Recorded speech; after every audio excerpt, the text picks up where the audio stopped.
Good afternoon and welcome. This webinar belongs to Generations Conference series of events that tackle challenges related to family governance in succession as well as family wealth management and preservation. Some of you may be familiar with the Generations Conference that CFA Society Switzerland and its program committee organize annually since 2018. The conference targets professionals from family office industry who work with ultra and high net worth family principals or asset owners. We worked hard and we planned to organize event also this year in October. But as you can imagine, we had to cancel this event caused by COVID-19. We're now planning for a new date sometime in spring of 2021. If you all would like to be informed about the Generations Conference and its related events, please contact us at generations@swiss.cfa. I'll repeat, generations@swiss.cfa. So now that the admin stuff is over, let me introduce myself. My name is Karkhanis. I'm a member of the Generations Conference Program Committee, whose responsibility is to organize the agenda, nominate and engage speakers for the conference and its carve-out events. Before we start the presentation, you should note that this webinar is being recorded and will be available to you and your network within a couple of days. We will send you the link together with the survey. Also, we expect and hope that we'll have an active engagement from you. So if you have questions for the speaker, please type them in the Q&A section as she is going through her presentation. We will keep time for your questions at the end of the presentation. Now, without any further ado, it's my great pleasure to introduce Kripa Sethuraman, who you all can see on the screen. Kripa has more than a decade of experience in front office space, is advisor to single family offices and asset owners. We are very fortunate that she could join us for our program. She also has hands-on experience of working for a family office in Zurich. And now she's head of private office at Accuro. She's going to talk to you about challenges and benefits of setting up a family office, including some details around cost, staffing, and location. The objective really for this session is to help wealth owners and their advisors reflect on whether a private office is an option for their families and what steps they can take to undertake the journey. Kripa, the floor is yours. Thank you very much, Sunny, for that kind introduction. And thank you, everybody, for joining us today. It's a pleasure to be with you. I'm going to spend around 20 minutes or so talking about family offices, as Sunny has mentioned. I'm going to start by talking about what they are. So different kinds of setups, the configurations that can change depending on the family dynamic, the wealth, and the purpose that they're meant to fulfill. Also, why clients may need or want a family office, and at what point in the evolution of their wealth does it really make sense to have one. We're also going to look at the challenges of setting up a family office and look at other options as well that, quite frankly, might be more practical and more feasible for the client. I'm going to keep my comments informal and try and answer as many questions as I can as we go through the course of our time together. So to start, on slide 2, what is a family office anyways? That term is bandied around quite a lot in the wealth management industry these days. And I think it's fair to say there's a decent amount of confusion as to what it really means. So I'd like to start by putting out some definitions, at least for us to use in our time together. First, let's look at the single family office. As the name implies, it's built to serve a single family. Sorry, can we go back one slide? So it's built, of course, a single family for one single family. A single family office can be small. It can be about 2 or 3 people working for one family. And 2 or 3 people, by the way, is actually the average size of a typical single family office. It can also be very large, up to 100 plus. A great example is a family office based in the Netherlands, serving the family that founded the C&A department store. They serve multiple generations and branches of the family through a very extensive setup that they have. Second is what I'll call a non-commercial multifamily office. And that's when 1, 2, or 3 families decide to come together and work under a single umbrella. They're looking to create efficiencies, save costs, economies of scale, and they're probably also looking to work together to find good investment deals, club deals and projects, so on and so forth. The next thing we'll look at is what I call the commercial family office. So there's no founding family. Rather, it's a set of professionals from the wealth management industry that have come together, probably from the investment side, banking, asset management, from legal side, and so on. And they're pulling together their skills to build an institution to serve any number of families and any number of wealth owners. An MFO could be serving, let's say, about 20 families, or could be serving 100 plus. It really depends on how these professionals who decide to work together wish to design their institution. Outside this nexus, we've also got independent asset managers, bankers, law firms, tax advisors, and so on, who built what they also call family office services. And they're really specialists in one particular area of family office work. For the purpose of comparison, as we go along the material, I'm going to group single family offices and non-commercial multifamily offices into one group, group 1, commercial MFOs in the second group, and asset managers, bankers, lawyers, and so on, all the specialists that we talked about in the third group there. So we've talked about here what being called a family office can mean. It can mean a few different things. And on the next slide, you'll see an example of the range of services that can be offered under this moniker. And it's quite vast. The range of activities, the range of services that a family office can offer is really quite extensive. Here, I've tried to highlight some of the key services, and I've bucketed them in 4 different groups there. So first area there, financial planning. The most immediate for most clients is, of course, investments. Next, we have advisory. So planning for taxes, looking at regulatory issues, thinking about structuring.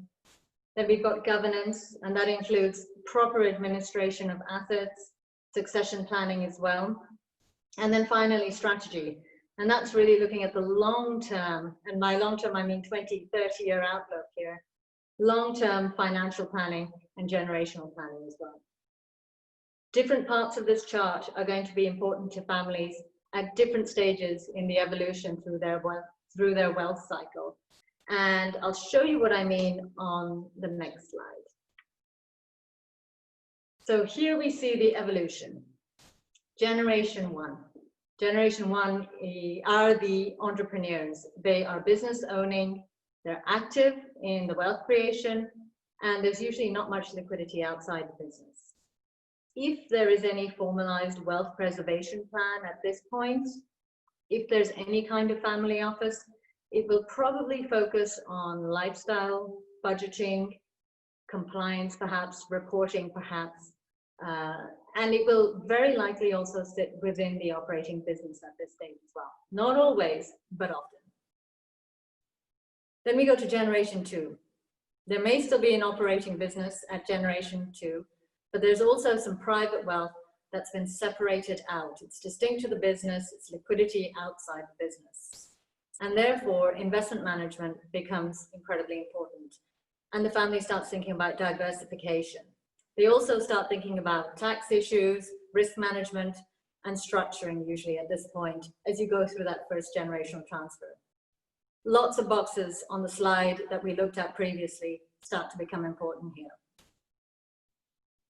If the family reaches generation 3, now we're hitting a milestone. I think we all know that saying, shirt sleeves to shirt sleeves in 3 generations. And I'm afraid it's mostly true. Most families lose their wealth by this point due to mismanagement. By generation 3, if they've gotten to this stage, there may or may not still be an operating business. It may have been sold off. It may still exist. But regardless, there will be a significant amount of wealth outside the business, and it needs to be organized. There'll also be a fairly large family probably by this point. And given the world we live in, that family is probably multi-jurisdictional, which also brings across certain complications that need to be managed correctly. You've got sons and daughters scattered around the world, parents, and so on in different locations as well. And there are certain tax considerations in particular that need to be taken into account. So when you go back to that slide and previously, you'll see that almost every single box on that page now starts to become very important to the family in generation 3, particularly if they're planning to go on to generation 4, 5, and 6. If we go forward, we can see that the setup of the family office, the configuration of the family office can and should change over time as the needs of the family changes, as the family grows and develops, and as the business may continue to be a source of the wealth or aside from the main bulk of the wealth. So now that we've looked at the configurations and we've looked at the incredibly wide range of activities within a family office, I want to look more closely at why clients feel they may want or need a family office. When there is significant wealth, the core focus for most clients is on the following. First of all, I need to preserve my wealth. I need to preserve it to invest into a new business. I want to preserve it to take care of future generations of my family, or I simply want to preserve it because I want a nice life. I want a bit of indulgence and I've earned it. And that's fine. And for most clients, this means finding a good investment strategy and committing to it. Second, I need to keep track of what's going on. I need to know where my assets are and whether they're being managed properly.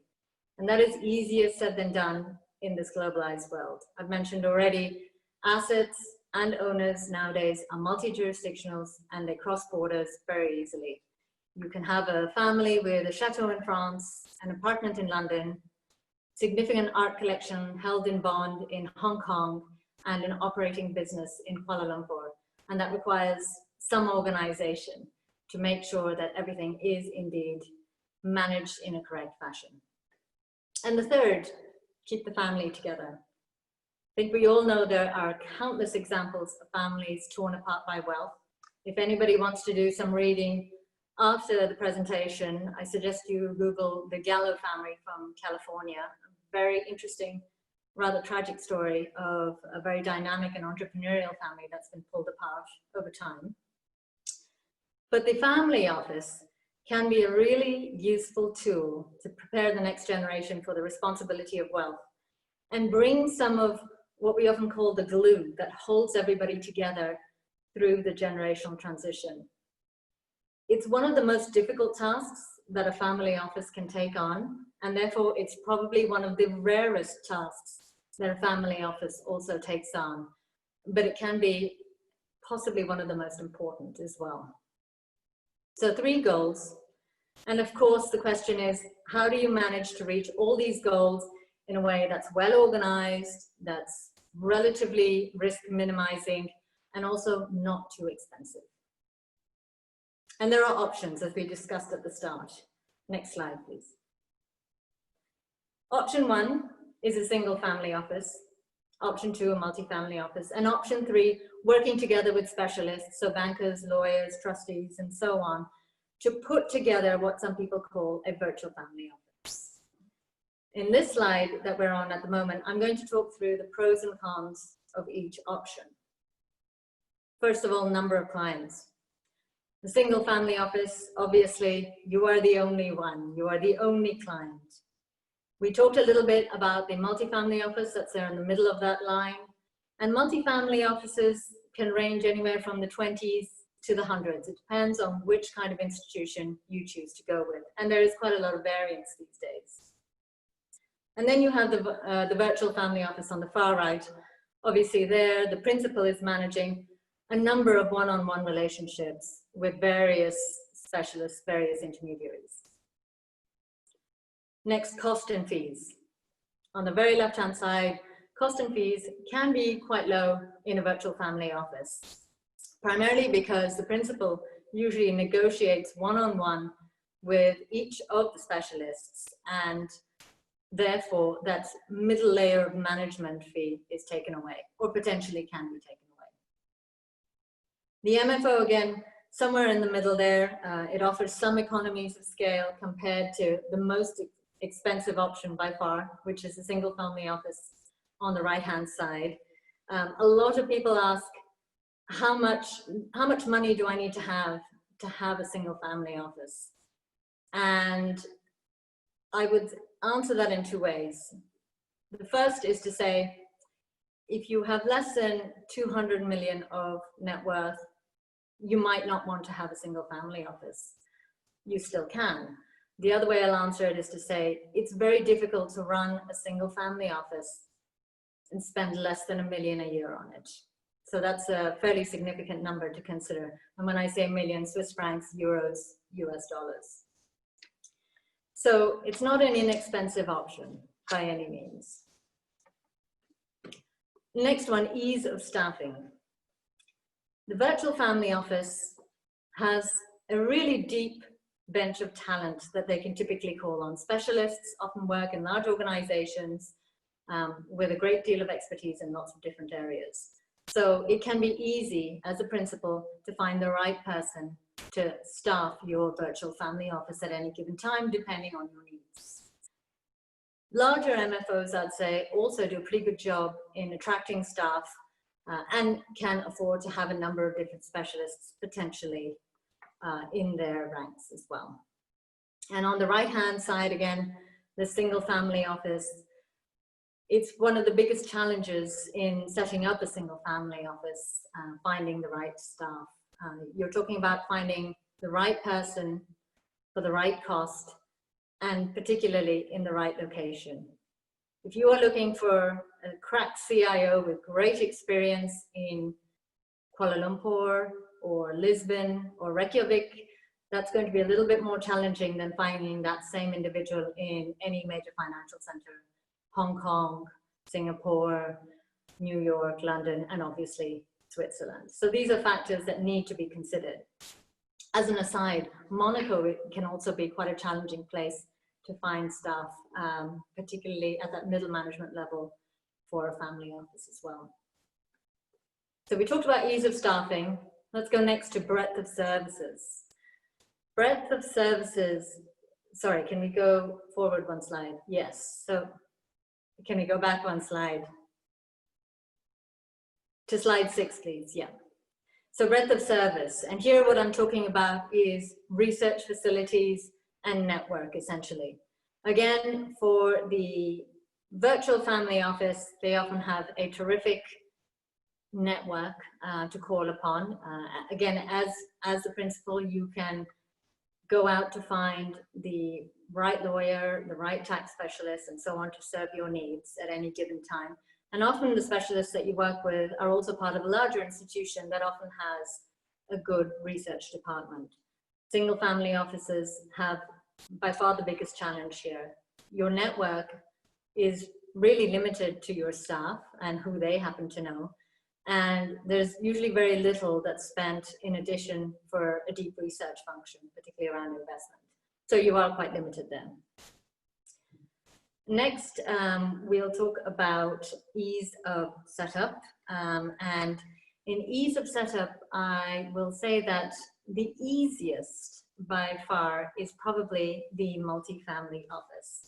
So in the multifamily office, we are usually looking at a process, framework, structure that the principal can walk into. And it's a pretty straightforward process as long as you pick the right multifamily office. The virtual family office is possibly a little bit more tricky. It does require some time and investment by the principal to find the right specialists, negotiate the fees, negotiate the terms of engagement, and make sure that everybody is working together to create some kind of synergy for the principal as well. And again, the hardest by far is the single family office for a number of the reasons that I've addressed so far already, including, of course, staffing. And the one I will leave you on for this page is confidentiality. Obviously, the single family office comes up on top when it comes to confidentiality. All your data is in one place. With the MFO, there's obviously the aspect that your data is being shared a little bit more widely, so there's some risk around that. And with the virtual family office, your data could be sent to several different institutions, potentially in different locations, and it's just something to keep in mind if this is indeed a factor that's important to you as a principal. By the way, I'll also add that it's also the biggest driver for many principals to set up a single family office, the desire for confidentiality and privacy. So lots of factors to take into consideration here.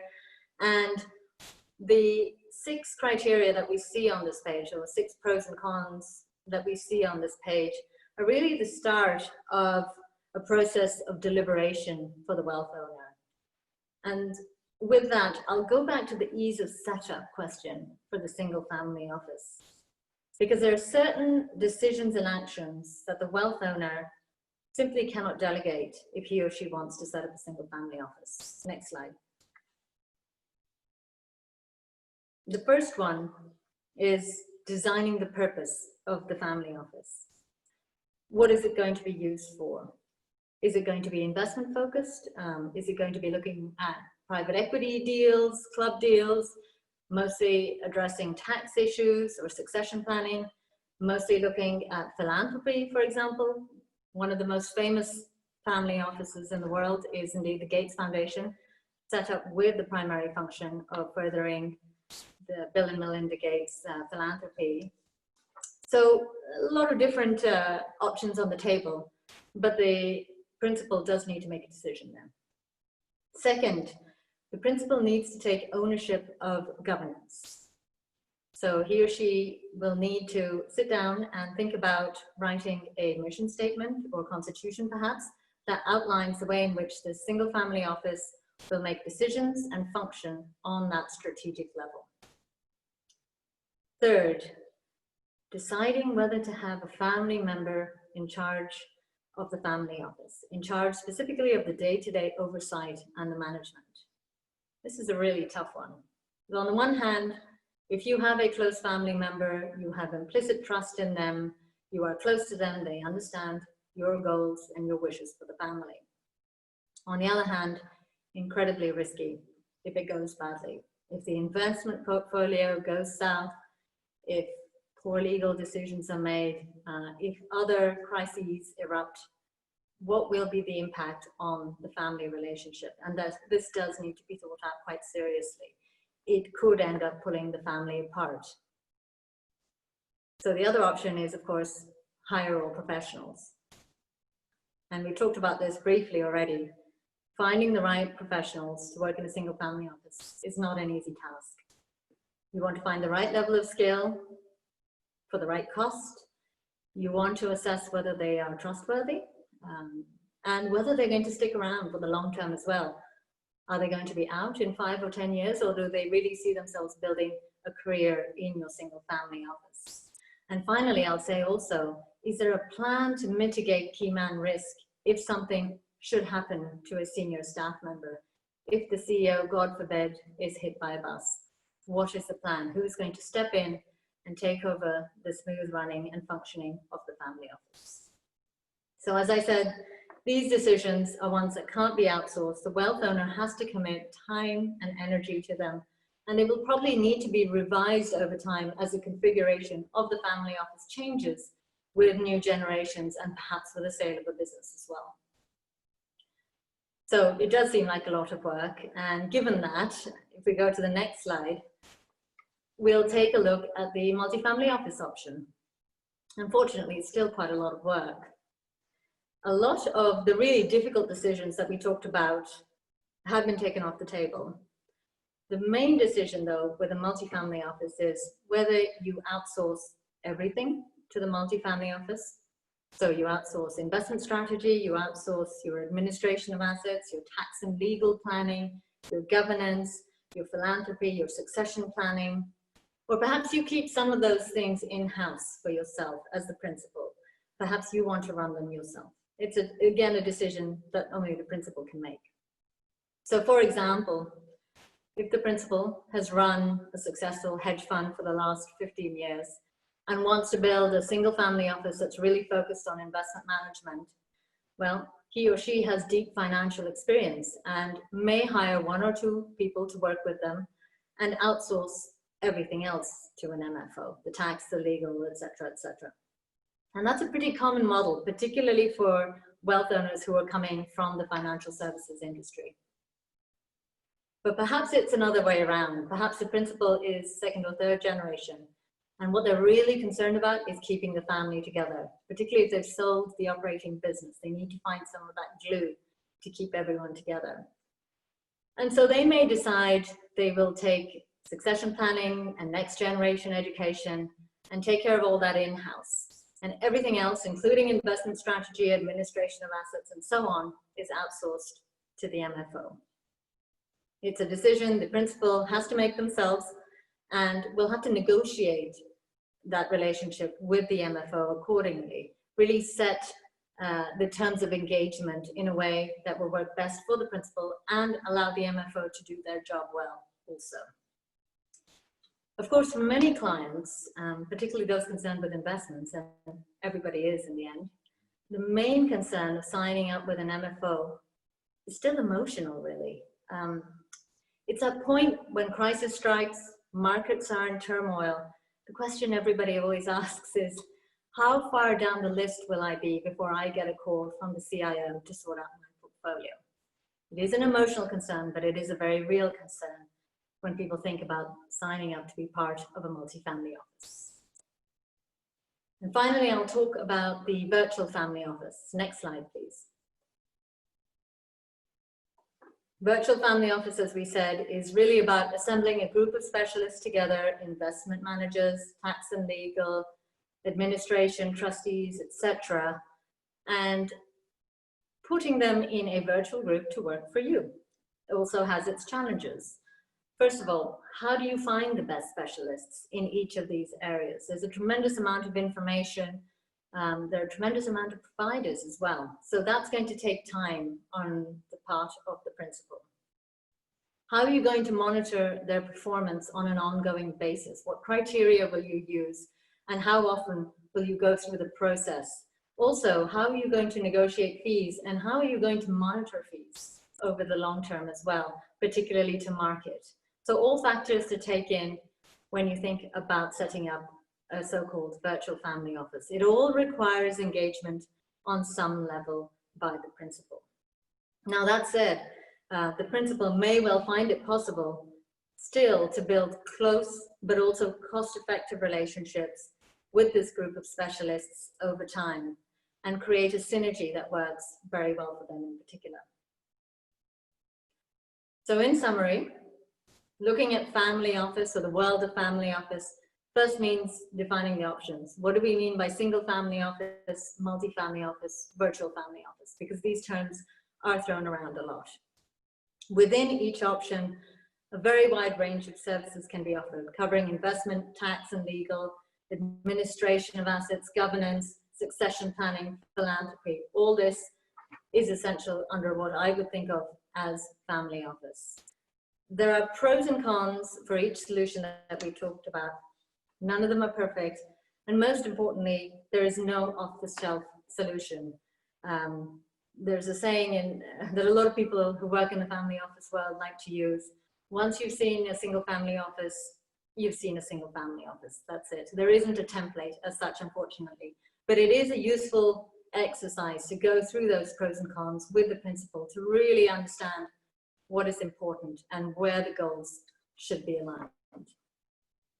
But ultimately still, only the principal can weigh up each factor in considering what his or her needs are, whether it's from a cost perspective, from a privacy and confidentiality perspective, whether it's access to networks and research, or ease of setup, or from a location point of view. Perhaps the principal wants the family office in home country, or is happy to have it outside, which will also have implications from a cost and staffing perspective.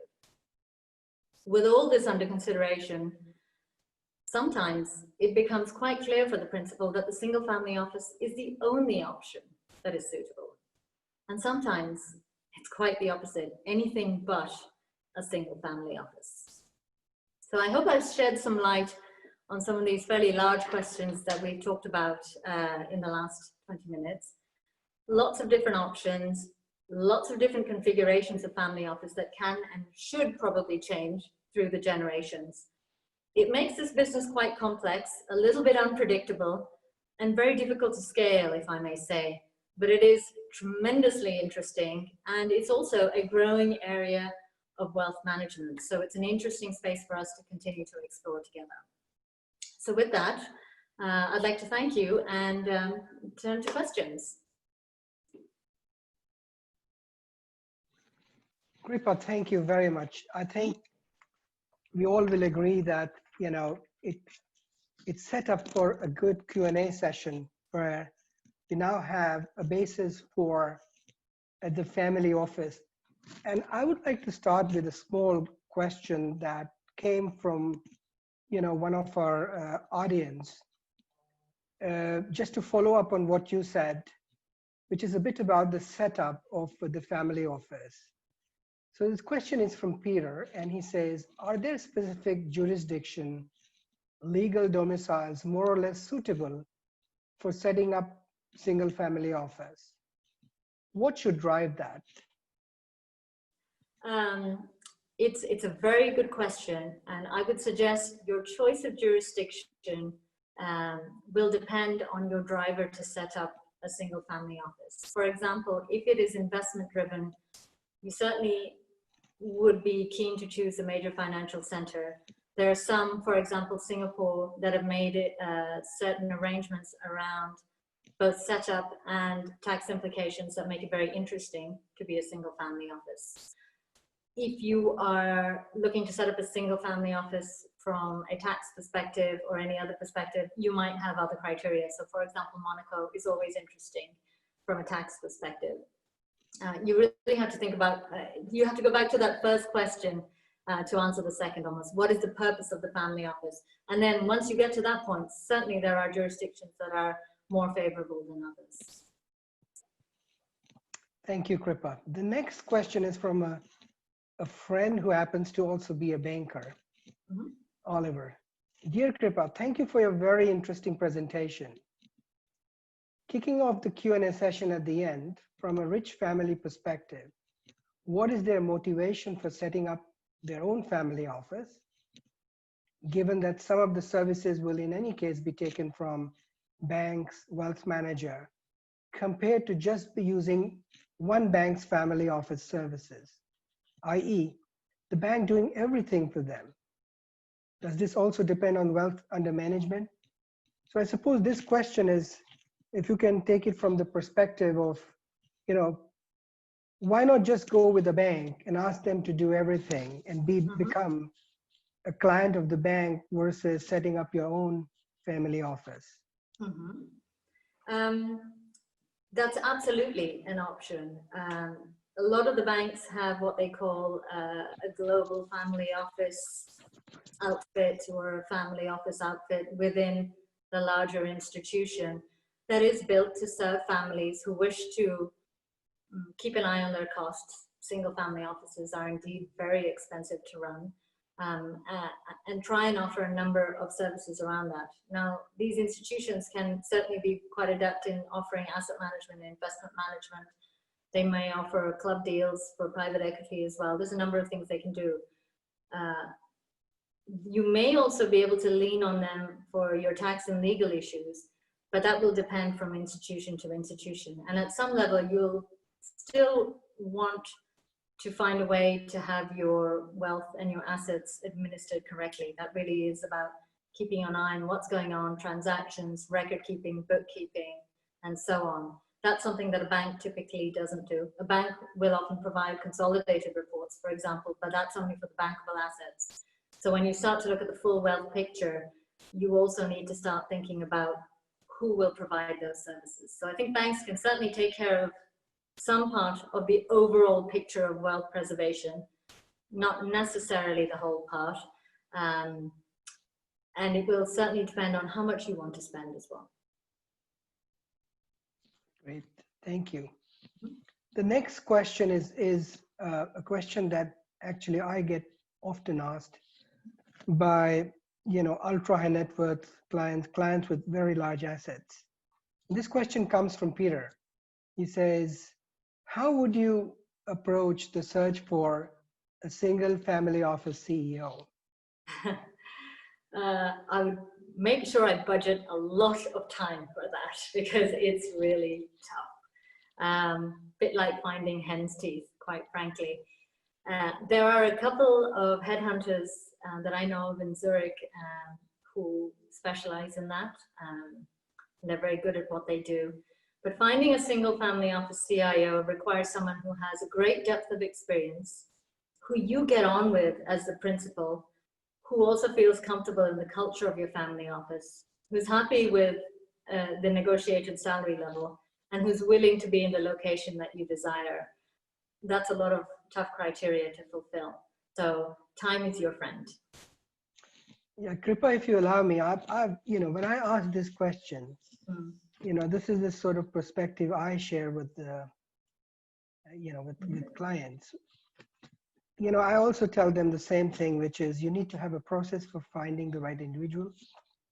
So go through the usual process of, setting out what are your criteria for what type of person you want, experience, skill sets, etc. And you use your network, you use headhunters, you use your contacts at various banks to put together that list.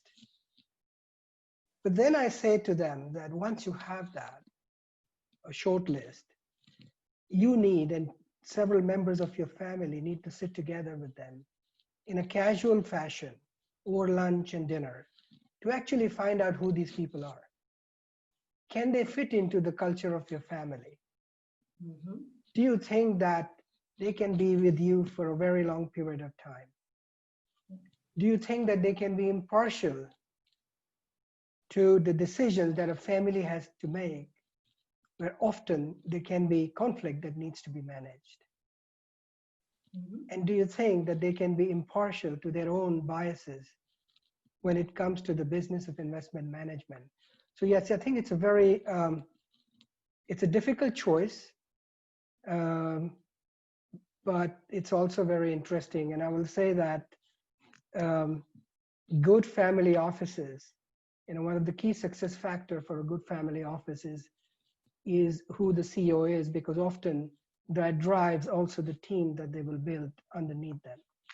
Absolutely, absolutely. Culture is one of the most important criteria. It's the final hoop to jump through, in a sense. So you can tick all the boxes from a technical perspective and a location and so on perspective. But if you don't have that cultural fit, that personality fit with the family, it's going to be a very difficult relationship for you both for the principal and the family, and the individual as well, to gain the trust.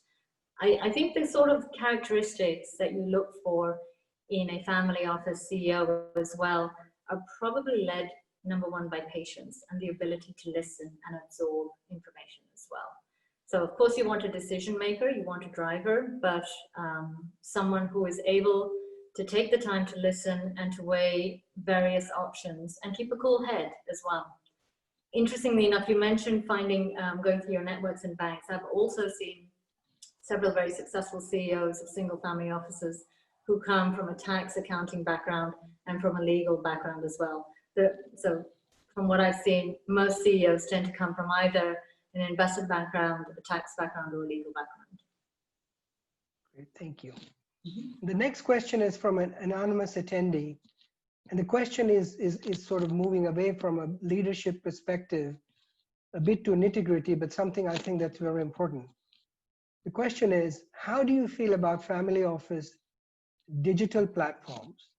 I suppose it means reporting, communication, etc. Not really VFOs, but with tools and systems set up to allow families to do a lot of what SFO, MFO, and VFO can do. I trusted family, Mastro, Alto, etc. I haven't yet seen a digital platform that encompasses all the different IT and digital services that a family would typically need. So on one hand, you need the good communication and the sharing, the secure sharing of documents, where Trusted Family, for example, does a terrific job and has for quite some time. On the other hand, you want a platform, and I've seen some interesting ones develop as well, where you can administer and record keep for all the assets, including deeds, share certificates, and so on and so forth, all on an electronic platform as well. And other platforms, obviously, that help you manage the consolidated reporting on a regular basis. I personally haven't seen all that come together in one. The challenge is, of course, that the digital platforms are expensive. Even when you have stuff, they can still be have some reasonable cost around them. So that's a factor that needs to be taken into account. But absolutely, I think they play a really important role in terms of preserving and managing the wealth going forward. There's a follow-up to this question from Timo, where he asked, how much time do you think it takes to set up a new reporting tool for a single family office only for traditional asset classes? So something which is, just the usual asset classes, but what time, sort of, what is the complexity and the challenge so to set up a new reporting tool? I think the question of what is considered a traditional asset class is interesting. I'm not sure if Timo would include private equity, land, and so on within this. I would, because I think there are a few families now who haven't gone into what we can also call alternatives. How long it takes to set up the reporting tool will often depend on the level of investment you make in-house to have somebody who will organize this, find the right tool for you, and organize the setup. And secondly, what current state the assets are in at the moment. So has there been due organization up to this point? I have walked into a family office, a single family office, where literally papers were filed in shoeboxes in a cupboard, and that was their reporting system as such, which is quite extraordinary, but an experience I'll never forget. Significant amount of wealth that we're talking about, in the hundreds of millions, but nevertheless, that was their organizational tool. And for them to move from that to a reporting platform would obviously take a significant amount of time. But if you're already pretty set up, it can be very smooth depending on the reporting tool that you choose. Thank you. Next question is also from Peter, and he's asking, what is the trigger for single family office to think about offering services to other families? The trigger is usually cost. And it usually comes from a point at which the family will look around and say, hey, we're doing a great job, whether it's on the investment side or the tax and legal administration side, we're doing really well at this, but it's costing us a fair amount of cash. So why don't we open it up to friends and family? And that's usually first step. Somebody will come up to the principal and say, I really like the way you run your family office. Any chance that you'd want to let other people in? So it's a very intuitive move in a sense. So friends and family are usually the first people to come in. By family, I mean not the immediate family certainly, but someone who's further apart. what tends to become difficult is when a single family office moves to perhaps being a small MFO, sharing the cost economies of scale with a couple of other families. But then when it tries to move to a commercial level, there are lots of questions that come up that prove to be quite emotional, particularly for the founding family, around privacy, confidentiality, and coming first in that queue as well. Thank you. The next question is from an anonymous attendee, and he or she is asking, why would you rely on a bank? I suppose you here means single family office. Rely on a bank for independent advice while they're full of conflict of interest. That's a good question. And I think it will probably depend on what kind of advice you are going to the bank for. If you're looking for discretionary and advisory mandates, I have no doubt that a bank may be able to provide you with good solutions if they have an open architecture setup. If you are looking for other types of solutions that may not be the bank's core business, quite frankly, you may also be interested in learning what other specialists do outside in the broader industry as well. Yeah. The next question is a bit, I suppose, just your own experience with families, because I think our participants would very much enjoy, and maybe an example of a successful entrepreneur who made their fortune and what they decided how to manage their wealth for themselves and future generations after the liquidity event. And what were some of the thought and the challenges they went within their families to decide how they would manage their wealth over years to come. The best example I can think of, to be honest, is the family office that I used to work for, which is in its 8th generation now. An entrepreneurial family based who founded their wealth in South America, and have managed to keep their wealth together and grow it through political turmoil, through economic uncertainty, continue to consistently grow it to a point where they are a billion-plus family now. They sold the original operating business, which was not an easy decision to make, as I understand. Decided for the large part that they quite like to be a business-owning family, and decided to go ahead and buy another business, which they've also run very successfully since then. They've diversified in a number of different areas as well, which have nothing to do with the core business. They've been incredibly innovative. And probably the 3 things that I learned that drove their success was, 1, the family comes first, and there is true consensus building in any decision they make. For example, selling the family business, buying a new business. 2, encourage entrepreneurship in every single generation. Don't take the wealth for granted. Don't encourage the next generation to simply be a gatekeeper of the wealth, but encourage them to find ways to develop the wealth. And 3, hire professionals for their family office. That's something that they believed in quite strongly. So family members certainly obviously sit on the board and give the bigger strategic direction, but everybody who worked in the family office was a professional as well. Great, thank you. The next question I think is of relevance and I suppose of great interest to our CFA charter holders and prospective CFA charter holder. So the question is, what is the current importance of family office in terms of employment in financial sector?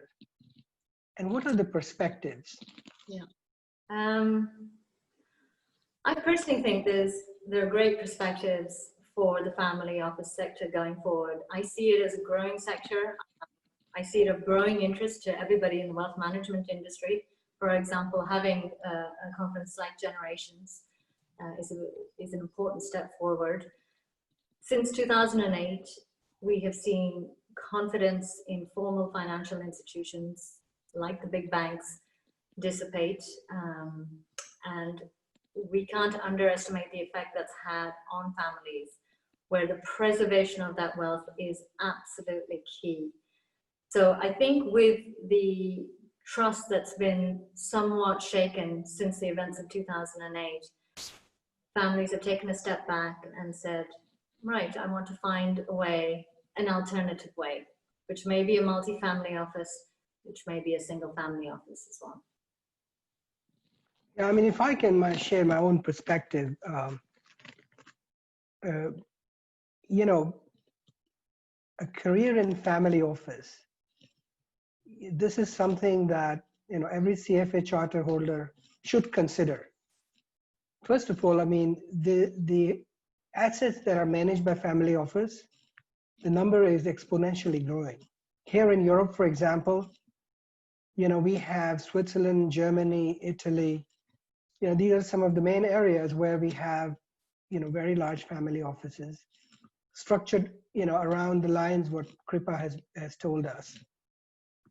And the family offices, in my opinion, they're becoming increasingly, you know, very institutional in thinking about asset allocation, in terms of portfolio management, in terms of, you know, even hedging the risk in markets like this. And they have, you know, need for professionals. You know, one of the areas where the family offices have invested significantly in the last years, has been in the privates and the alternative space. And as you can all imagine, you know, to make those choices and decisions, bringing in some level of independence away from the banks who may want to bring their deals to you, you certainly need a level of experience and qualification. So I would definitely encourage the CFA charter holders to be, you know, to consider this area for their careers. The next question I have has to do with a bit of regulatory setup. It comes from Mark. It says, "Dear Kripa, I can imagine the regulatory requirements differ between the structures. How does that look for a SFO, single family office in Switzerland? Is it a SRO or a FINMA registration obligated?" It is very dependent on how you structure yourself and the number of clients you have and the kind of activity that you have. That's a question that actually, I think, if you don't mind, Mark, I'd love to discuss that with you offline, because I think we need to go into a little bit more detail there. The regulatory environment in Switzerland is very favorable overall to single family offices. There's no doubt about it. There's a lot of scope, but we probably do need to go into a little bit more detail to understand where the scope of this family office would be. The family office that I worked for previously did decide to become FINMA licensed, just of note. They also started taking on additional families. Great, thank you. One question that I think you know, we would like to ask you as somebody who is a partner in family office, how do you measure your own success? What are the 2 or 3 things that you would evaluate to be able to say whether you are successful, you're adding value to the family that you're supporting or the families you're supporting? What are the criterias? You know, what is the perspective? Mm-hmm. That's a great question, actually. And I think there are 3 things that I would highlight if I am within a single family office, how I would measure my own success as an employee of that single family office. The first one is, am I aligned with the culture of the family and their purpose and their long-term vision? Because if I am aligned, then I can take actions that will support that long-term vision in my day-to-day activities. The second is around communications. Are the communications with the family members open, regular, and reasonably transparent. And that's particularly important, I think, when it's tied to goals. And even more so in a smaller, less professionalized family office. I spoke to somebody a few months ago who was invited to work for a wealthy individual on the investment side. She's a banker, and he was suggesting a really interesting position, again, looking a lot at PE deals.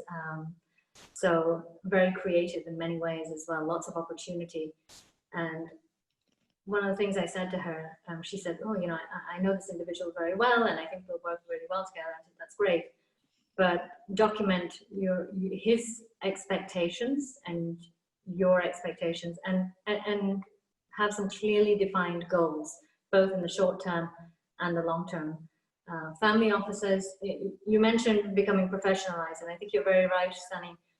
Family offices are moving towards professionalization, particularly the larger ones, there's no doubt about it.